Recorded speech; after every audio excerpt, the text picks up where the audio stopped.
One of the recipes I get asked about most is my homemade chicken stock, because not only is it great for health buffs, but it's also a great basic for the base of so many soups. And what do we love in the fall? Making soups. So let me get right into this.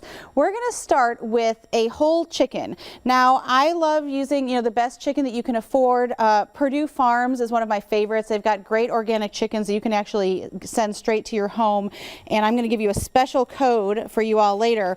But I want to tell you, even if you want to start with the chicken you've cooked already, this is something that we cooked for dinner, and I had taken the chicken breast off. We use that for something else later, and you're just going to break this down. So even if you were to get a rotisserie chicken, you can still use that, and you're just going to put this straight into the pot. That's all there is to it. It doesn't have to be pretty, because this is going to come out later. Now, if you wanted to make a chicken noodle soup with a whole chicken, then leave the breasts on. You're going to take those out about halfway through. So now you're going to take whatever vegetables you honestly have lying around in your fridge, but the basics that I like to use are carrots and celery.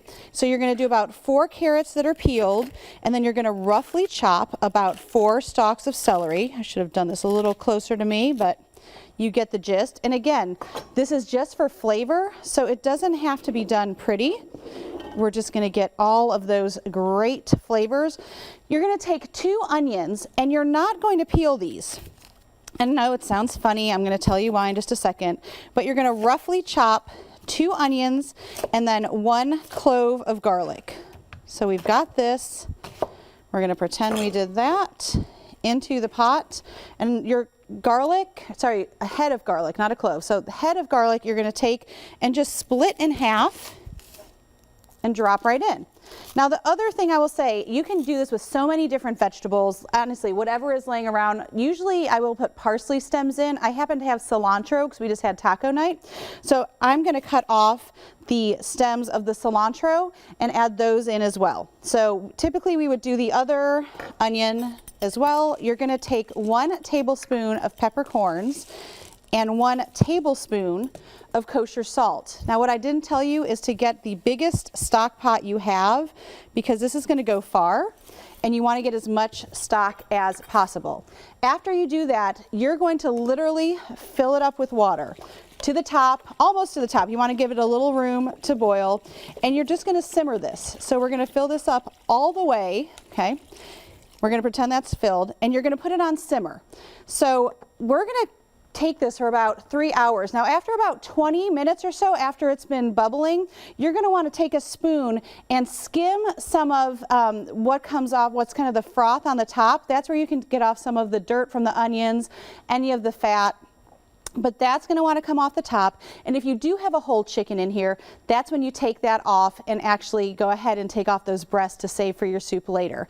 Now, what's amazing through the miracle of modern TV is that after about 3 hours, you're going to use either a strainer, okay, to pour it into a new pot and get out all of the vegetables, or you can even, like I said, just use something like this to skim and get those vegetables out.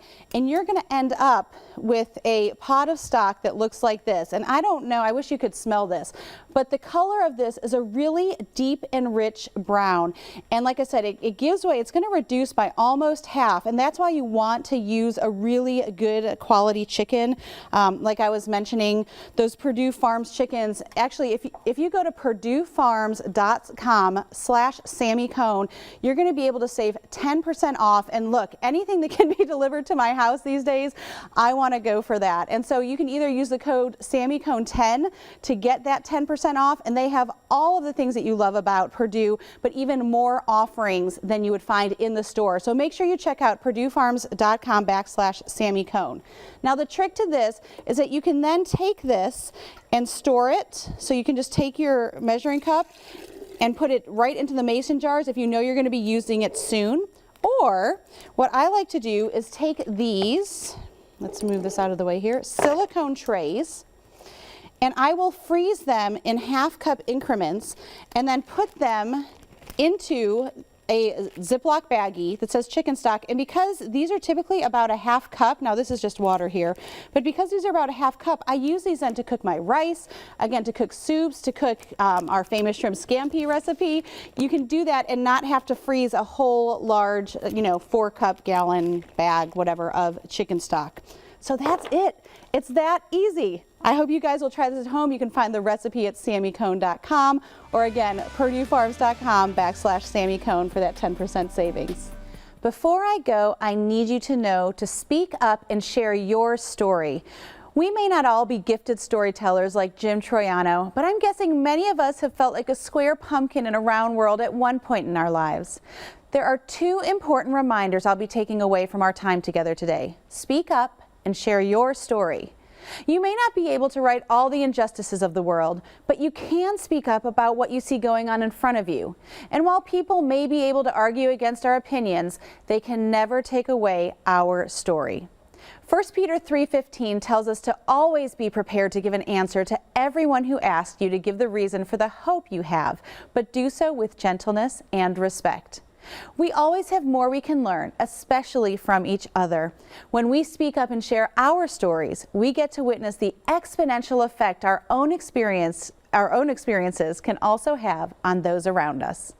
I want to thank my guests for sharing their knowledge and gifts so freely with us today, and I want to thank each of you for helping shape what this show is. Have a great day, make sure you make it great, and do not wait to tell someone you love how you feel about them. Bye, friends.